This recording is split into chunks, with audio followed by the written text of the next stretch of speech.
This is WCM's Park Update, a weekly show covering the outdoor hospitality industry, hosted by Ben Quiggle and Mike Gast.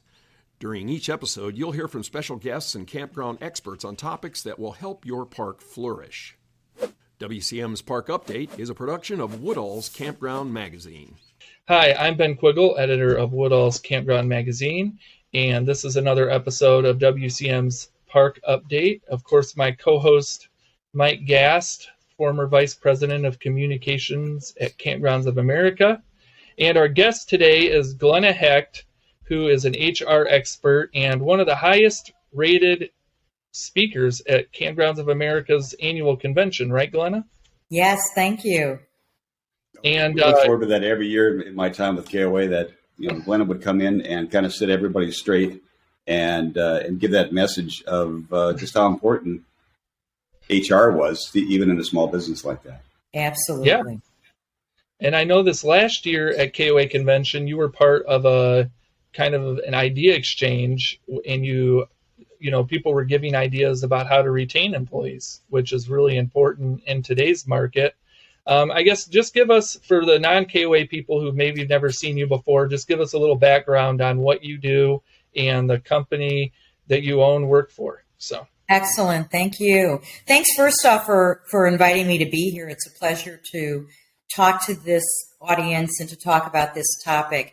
I spent many years in the corporate world, primarily in hospitality, retail, and handling all of HR training and engagement. A lot of high growth companies, including Starbucks, worked for the Levy restaurants at Walt Disney World, Mackerel, Marshall Field. So I know a lot of people in hospitality and the challenges that you face.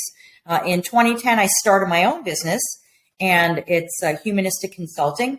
I work with all kinds of industries, but primarily what I found, Ben, was that a lot of organizations don't have the need or the budget for a senior HR person, but they certainly would like, a little piece of the expertise to help with strategy, execution. How do I hire people? What's my organization look like? How do I handle my processes, my systems, my retention, and all of the pieces that go along with it? So I work with a lot of camp owners and other industries as well, and then not only speak on it, but certainly do the HR work as well. Yeah. And I mean, I've heard you speak a couple of times, and really engaging. Sometimes HR stuff can be a little bit boring. So, but you make it really engaging. So that's good. So, I try. Thank you. It's trying to pique people's interest in this topic is not always the most exciting, but really important, right? And, we know that when a camp owner or a manager has an HR issue, or something pops up with one of their people, it tends to own them. And so it's really all encompassing. So it's an important topic to be thinking about, how do I anticipate, bring the right people in, make sure that they're doing what I want and need them to do, and that they're having a great experience. So all of this can be very much preventative, which is what I really enjoy. So, Glenn, a lot of our audience members today are very small businesses. They're probably, going the term mom and pop campground owners, and maybe they've got one or two employees, and that's sure. it. Is HR still a thing when you're that small? Absolutely. As a matter of fact, Mike, I think HR is more painful in a small company. So I think about the organizations that I've worked with in the past where I've been responsible for thousands of people, or even some of the companies that I work with that are 300, 400, 500. If you've got one or two folks that are not working out well, you don't really feel it. But when you're a camp owner and you've got 1, 2, or 5 people, just think about it. If one person's not working out, that's equal to, 50% of your staff if you've got a staff of 2 people. And so you really feel it, and you feel it more importantly in productivity, but your guests also feel it. Your campers feel it. They know when it's not running smoothly, when there's tension, when people are not working as a really great cohesive team. And so I think it's actually more important, Mike, and certainly something that keeps a camp owner, awake at night, especially if they're a small camp owner and they feel like a part of their team just isn't clicking. Yeah, definitely. I guess what are some things that you're hearing from park owners? What are some strategies you give park owners when they say they're struggling to find employees, I guess? Well, there's the recruiting side, and then there's the preparation for the recruiting side, Ben. And part of that is, one always assumes that I bring them in and then I figure it out. And actually that's reversed. So I tell a lot of the park owners, two things that you have to do to be ready when you're going to recruit somebody. One is to have the roles really clearly defined. What's the lane? What do people do? What are they accountable for? What do they have authority for? So that I know when I come in, I feel secure. I feel as though I know what's expected of me. I have a chance to win. It allows you to go out and recruit. And then really important is the training. So how am I going to get up to speed? Because I don't think anybody wants to fail. And certainly when you hire somebody, they want to do the best for their employer. And I really believe they want to do the best for the campers. So what kind of structured training do you have to make sure that somebody gets what's going on? And then once you have that in place, then you have to think about, okay, where do I go to find people? And I have a lot of camp owners that will say, well, should I just go and post in this place or in this place? And I tell them, in this market, all bait's fishing, right? You go to the, if you're a part of, a large organization such as a KOA, you'd use their website. You might go to Indeed. You'd go to a Chamber of Commerce meeting. Yeah. But I think you have to really look at all of the options that are available to you for recruiting. That way you have a bigger pool, and that way you can select the best of the best. But I always tell people, look at your profile, look at your recruiting the way that your candidates would look at your recruiting. So I was looking, and I think I mentioned this to you, at a couple of the websites for people in the campground industry. And I noticed lots of requests for couple. We're looking for a couple that might be in front office or maintenance or managing the campground. Well, just that one subtle word rules out a whole group of people. And they may think, I'm not old enough to be a couple, or what if I'm not in a couple? So you may be missing out on somebody who's a great somebody for you just because of the way something is phrased and the way that you're marketing it and recruiting it. So I always say, have your processes in place and then go out and have the opportunity to interview as many people as possible so that you're really narrowing it down and you're talking about what your expectations are and then bringing people into the company. Yeah. Go ahead, Ben. I think when we talk to park owners, that interview process is a little rough for some of them, especially like when it comes to work campers. How do you interview somebody who's maybe across the country from you at that moment? How do you get to know that person, I guess? Well, this, if you think about it, this situation that the three of us are in right now is an ideal example of what that looks like, right? One of us is in Dallas. One of us is in the middle of the country, right? And one of us is in Michigan. But we're having a conversation as though we're sitting right next to each other having a cup of coffee. So camp owners can interview somebody, around the country via Zoom and really have an opportunity to see their body language, see how they interact, ask questions, get to know them, develop relationships. The biggest challenge that I find with camp owners is once they have identified somebody, keeping in contact. That relationship may be started 4 or 5 months in advance, but are you talking to them every couple of weeks? Are you finding out what's going on with them? Are you sending them newsletters from your campground? Are you marketing? Because if you're not keeping them top of mind, they may think, oh, you don't love me anymore. And so I'm going to go someplace else where I feel as though I'm getting the attention that I'd like to be able to deserve. And so I always say to folks, have your questions structured, share with the candidates what your expectations and the descriptions are, make it a formal process, because the more structured it is, it implies to me as the candidate that you have your act together. And then once you make a decision, make an offer and continue that communication. So Glenna, we've seen camp campers book their sites up to 2 years in advance in some instances now because that's the demand. Right. Has that been reflected in the hiring process too? You used to be able to come out of winter and kind of do your hiring in March and April and be ready to go in late May. Is that now pushed back and you've got to get way in front of that now with hiring? Absolutely. I can tell you that I've been speaking, as you mentioned, Ben, at KOA for the last 5 years, and speaking with a lot of the franchisees that I have worked with. What they're doing is at the end of season 1, they're making a decision about who I might choose to bring back. And so they're doing that formally with job offers and letters and determining what their position's going to be. And then when they identify what the openings are, Mike, and how many their need may be. So let's say I have 10, but I'm bringing back 4. Now they know what they need to look for over the course of the season. I recommend people start very quickly because the market right now is compressed. Everyone's looking for talent.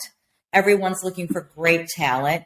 And so if you wait till the last minute, then you have the people that have perhaps not found anything else. So I always recommend start early, and that way you give yourself a longer runway. If you have to go into, February and March before the season starts, hopefully it's with a smaller need versus, what you may have had at the beginning of the season. So it really allows you to have the pick of people that are available and just to continue that conversation. So we've seen the ownership structure change a lot in campgrounds in the last few years. A lot more group ownership, a lot more new money coming in. Some companies that come in and gobble up the smaller mom and pop campgrounds. Has that changed the message that you preach out there to owners now? Is it a different way? Do you have to do your HR differently now when, number one, you may be competing against these companies down the road that are big and resourceful, and also the workers have so many different options now? Absolutely. So on the HR front, the larger companies obviously have different legal compliance challenges because of the size, right? So we know that a company of 5 or 10 is very different than a company of 500. But here's the bottom line. When I'm talking to you or you're talking to me and I'm interviewing for a job, it's person to person. So I remember when folks would say to me, you're over a certain area of Starbucks, for example, and I had thousands of people I was responsible for, and they would say to me, how do you handle that? And I go, one person at a time. When I'm interviewing a person, I'm talking to you. And there may be 50 other interviews that I have, but in this moment, you should be the most important person that I'm talking to, because at the end of the day, my relationship is with you and your relationship is with my organization. So I think the one thing that's very important, Mike, and it's a great question, is that large companies appear at times corporate. And so I want to make sure that you're making my relationship with my employer as intimate and personal as possible, that you're getting to know me. We're developing that kind of employer-employee relationship. And then the engagement starts during the interview and goes forward from that point forward. The joke was always that, go ahead, Ben. Yep, sorry. Can an interview get too informal? Like, I know, like, you could have a really formal interview, but can an interview get too informal? Absolutely, Ben. Probably the most, the best example of that is an interview, and we've all been through these, where somebody will say, tell me about yourself. And the person starts and says, well, I grew up in Chicago and I went to kindergarten. And if you're, over the age of 20 or 25, the thought bubble is, this is going to be a long conversation. So that kind of an interview doesn't necessarily give the information that the interviewer is looking for, right? It just is wherever the candidate is deciding to start the conversation. So one of the things that I recommend is you can have structured interviews and structured questions, but ask them in a conversational way. So I don't know that you're asking the same question of 50 people. I just know that you're asking it of me. And that's really very much of it's kind of the casual nature and tone of what I do versus the question that I ask. So what are the questions that you can't ask or shouldn't be asking? Well, anything that certainly there's a lot of legal questions, Mike, anything that's related to, age, race, preferences, ethnicity, religion, all of those are off the table.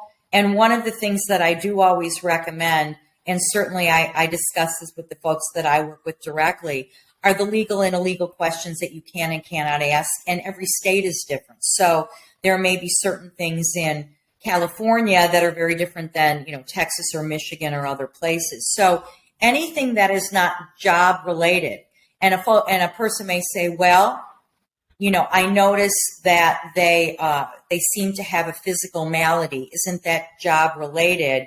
It may be, but it certainly is something that you need to ask in a very different way. So, for example, let's say an individual walks in and physically they don't appear to be able to do the job. We would never ask that question. Instead, what we would say is, here's a description with the physical requirements of what you need to be able to do as a maintenance tech in a campground. Is this something that you're capable of doing? And if the person says, no, I have XYZ, then they just told you the answer to that is no. So There's ways to find out answers to questions that are very much legal and appropriate. All right, we have to take a small break just to recognize our sponsor, but we'll be right back with Glenna. WCM's Park Update is being brought to you by Woodall's Campground Magazine. For over 5 decades, Woodall's Campground Magazine has aimed to provide park owners and operators with the relevant industry news they need to run their businesses more efficiently.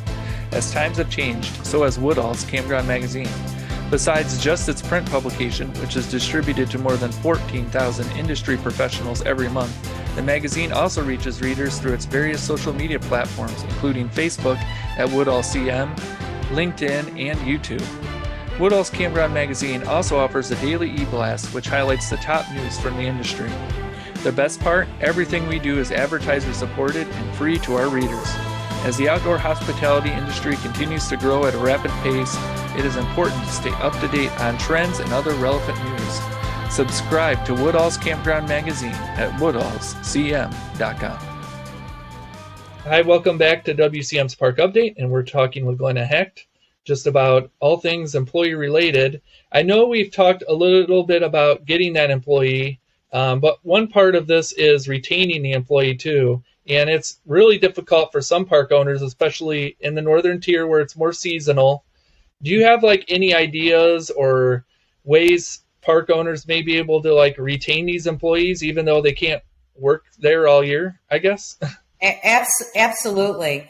As I mentioned earlier, in my own business, I work with different campgrounds. And one of the things that I know is really important to the employee in the campground is feedback. They want to know how they're doing. They want some sense of, am I on the right track? Do you value what I'm doing? Have I, if I've made a mistake, how do I correct it? And so I know that relationship, whether it is 4 months, 6 months, or year round, is really about, am I doing what you expected me to do? How am I doing? And also giving me feedback so I can grow and develop. I do think engagement important is making sure that the team works together, that they enjoy each other, that you take time out to have some type of an event for the team so that they can obviously support each other and have a great time while they're ensuring that their campers are as well. So that's a very important piece of it. Yeah. Oh, I think we lost Mike. We lost him. It's okay. I guess, yes. I guess, when you're retaining employees, there's so much competition out there nowadays. There's a lot of jobs, high-paying jobs. It doesn't seem to be slowing down, at least in my area. There's tons of jobs available. How do park owners keep their staff at these jobs and, when there's so much competition, I guess?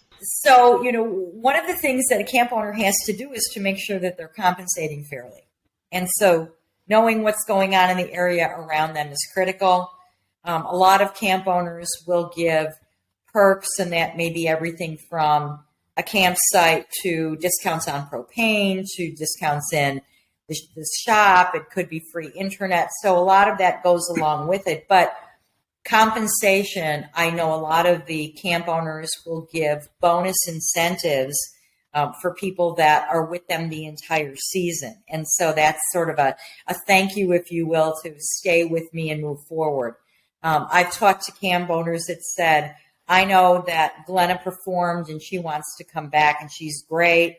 So I'm going to tell her at the end of season 1 what she's going to get compensated in season 2 and what the role is. So I feel as though I'm advancing.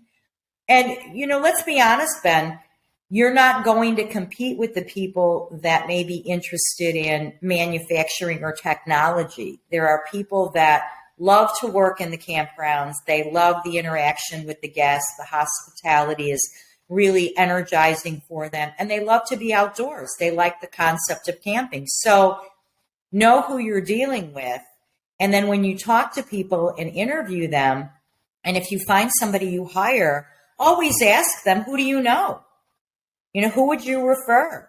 Are there folks that you'd love to work with? So a lot of the campgrounds I work for and with will have somebody that brings their best friend in, and then they'll have another friend that they bring in. And so they all hang with folks that are like them. I think that's another great, not only recruiting practice, but it also is retention, because I'm working with people that are my friends.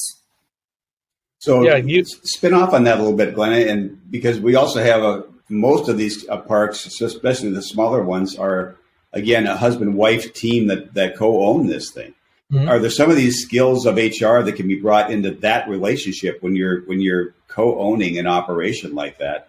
Are there things that are HR related when you have to deal with a spouse in a company setting? Absolutely. It's such a great question, Mike. Last year, when I was doing a presentation, I had a camp owner, and there were 3 families that came together to buy the camp. So it was mother, father, husband, wife, sister, brother. And one of the things that they did that I thought was brilliant was really sat down and identified the jobs very clearly. What was each person's lane? Who was going to be responsible for what? Because I think that sometimes emotions get high when I perceive that you think I'm not doing a good job. So I can only imagine in a husband and wife situation, if one starts to pick up duties for the other, there could be emotion that's there and folks saying, are you telling me that I'm not performing? So I think understanding what the lane is, understanding what the role is, carving out time when you're talking about work and carving out time when you're not. And so if you're living it 24/7 and talking about it 24/7, that can get very wearing. So I know couples that do great, but they'll say, okay, once we hit a certain time or a certain day, we're going to take date night for us so that we can at least keep our relationship together and enjoy each other. Absolutely critical. I also think what's important from a human resources standpoint, those 1 or 2 husband and wife teams have employees, and the question has to be who's responsible for what facets of employment with those employees. Somebody may be doing administration, somebody's doing engineering, somebody's doing payroll, and everyone, again, has to identify their lane so it's clear for them and clear for the employees as well. Yeah, definitely. What about identifying strengths and weaknesses in employees? I know I used to manage quite a few employees, and you always tried to find what their strengths and weaknesses were so you could point them in the right direction. Is that something that park owners should be doing? How do you identify somebody's strengths or weaknesses? Good question, Ben. So a question that you probably remember from interviewing many moons ago is we used to say, tell me about your strengths and weaknesses. And then everybody would say, I'm a perfectionist and I'm an overachiever. And, that was the canned answer. So it became pretty clear that I'm not asking something that's as specific as I might want to. So now what you find is there's something called behavioral interviewing, and people will ask the candidate to look back in their history and give an example. So if I know, for example, that customer service is extremely important, I might ask a candidate, tell me about a time when you gave excellent customer service. What did you do? What was the situation? How did you handle it? And if they answer and it's an excellent answer, then you know that you're starting to land on a strength. If they answer it and it's not great, that may be a tip off, and you may want to ask a second question. If you get the same type of answer in a second question, it says to you, this may not be their strength, but perhaps maintenance or something that's more of a solo role would be. So behavioral questions that are all created in advance are the ones that you ask every candidate, and those start to point to the strengths and the weaknesses that they may have. Yeah, because I think it was always important, because people would get frustrated if they weren't very strong at something and you were making them do it so repeatedly. And, obviously some people are really good with customers, and then other people, you wouldn't want around a customer. They have other things they're good at. So absolutely. But let's also talk though about training, because I think, that brings that up then. And that is, if you bring me in for a role, one of the things that is absolutely critical is structured training. So I need to learn certain things at a certain time frame. A lot of times what I find is that I will be watching over the shoulder of somebody. So camp owners may say, well, Mike's got it down, so Glenna's going to stand and watch what he's doing. Well, the good news about that is Mike knows the job. I'm just observing. I'm not doing the job. So you need to make sure that your training is structured to tell you and the employee, do they have the skills to do the job? Are they actually learning and performing? And during that training time, Ben, you can identify strengths and weaknesses. So somebody may have an affinity for something that you had no idea about, and all of a sudden you start to say, well, wait a minute, maybe they can also be responsible for this, or maybe not that, but I'll give them a different duty instead. So a structured training program really does help you identify what folks excel at and where they may need some assistance. So you suggest in the training side that employers, once you interview and hire somebody remotely, especially in a work camper situation, that they start the training before the people ever show up? Well, the challenge that's with that, Mike, is obviously you've got all of the remuneration that goes along with it, because training is considered work, so you need to compensate it. What I do think is important is if you have a training outline and there are things that the person may be learning the first week or two when they're on the campsite, I would absolutely share that, because it sets the employee up for success. It communicates that you're not going to, throw me in the deep end without support. And it also says, oh, here's what I can expect I'm going to be doing my first week or so on the job. So absolutely sharing what that structure might look like. Some campsites have reading materials or newsletters or things that the employee is going to take a look at before they start. Absolutely. So those are really important. And then when I show up on site, giving me an opportunity to actually learn my job and to really get it and get comfortable with it. What's also interesting, Mike, is that you have to do that for returning employees as well. Because what I think happens is a lot of the campgrounds change things, right? From season to season, something shifts. They may get a new system, a different way of doing a certain, project or check-in or whatever that might be.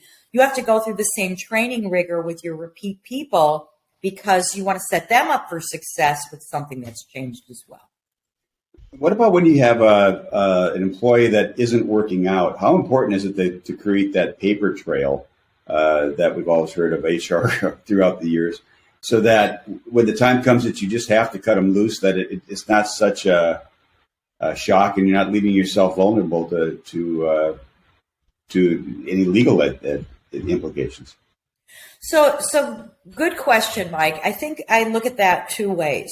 Okay, one is the legal implication for the campground owner, which is a lot of what I do when I'm working with people through my business. Then there's what's the right thing to do.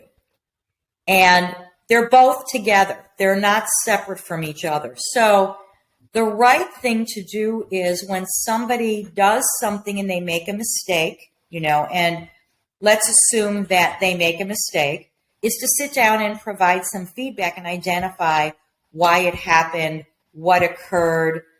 I can share with you that in many of the instances that I'm doing employee relations with campground owners, and we dig into a situation, it's not always what it appears. So what we may think it is on the very front end, after we do some research, you go, okay, maybe it wasn't so bad. And so the decision about what's going to occur with the employee has changed. So the right thing to do is always to figure out what happened, why did it happen, how did it happen, and then separately to say, do we need to clarify our processes and systems to make sure it doesn't happen again, right? And then if I am certainly sitting down and giving some type of coaching to somebody, that's very important that it's written. It's very important that it's in a handbook and it's clarified up front what will happen if somebody doesn't do something right. What are the situations that could cause an employee to be terminated very quickly? And those standards of conduct are applicable for a company of 3 people to 350 people. So certainly that's a very important thing to do. Is it important to have a paper trail? Absolutely. And I love talking to campground owners and, RV park owners and saying to them, my role is to cover your back. They have the most to lose because if something occurs and they have an issue, it affects the livelihood of so many other people, all their employees and all the campers. And so it's really prudent for them to understand the implications of doing something before they do it. And, you can always plan, methodically determine how you're going to react to a situation before you actually do that.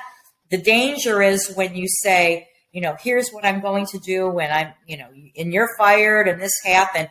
And then you learn it wasn't exactly the way it appeared. And you say, oh, I wish I would have done it differently. So great question, Mike. Thank you for asking that. You mentioned too, the importance of surveying or understanding, your employees kind of, what they like, what they don't like. Do you see a lot of parks that do exit surveys? Is that something that's kind of catching on, at the end of the year or when an employee moves on, or is that something that more parks need to do, I guess? I think it depends on the size, Ben. So certainly if you're talking about one of the larger organizations, they may have exit surveys or they may have employee surveys. And there are a lot of companies out there that may have, 5, 6, 7, 10 parks. And it's a much easier way for them to gather that insight. Certainly at the end of the season is a great time to gather feedback. I recommend doing it much earlier. And that is, when people come in and they have a fresh set of eyes, asking earlier on in their experience, what are you seeing and what recommendations might you have? Because I can potentially fix it at the beginning of the season. When we're at the end of the season, I'm looking at next year. You know what I mean? So I want to make sure that I'm canvassing for input and feedback because we think it may be negative. They may have a great idea. They may say, why didn't you try this event? Or have you ever considered doing this? And that could be a huge win for the campground. So I always recommend talking to your people, asking for ideas during the season and certainly at the end of the season. Yeah.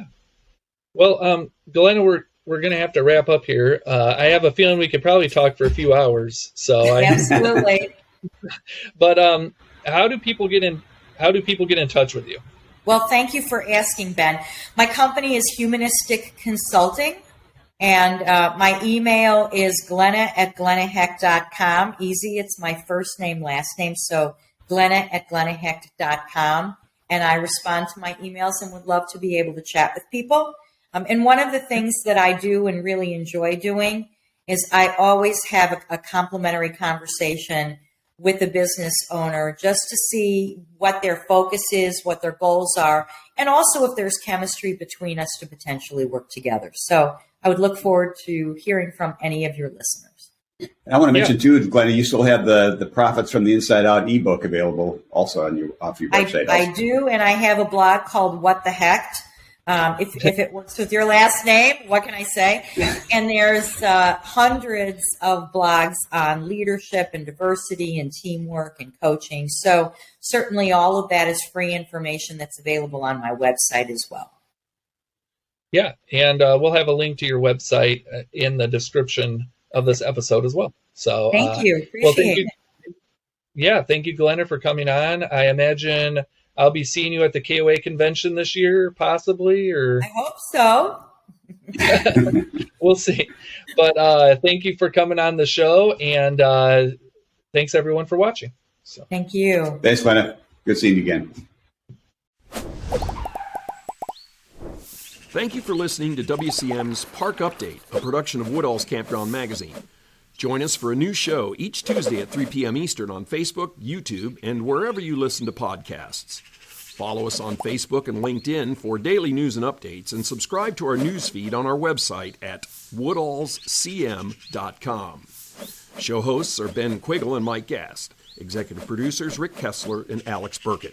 Copyright 2022, G&G Media Group.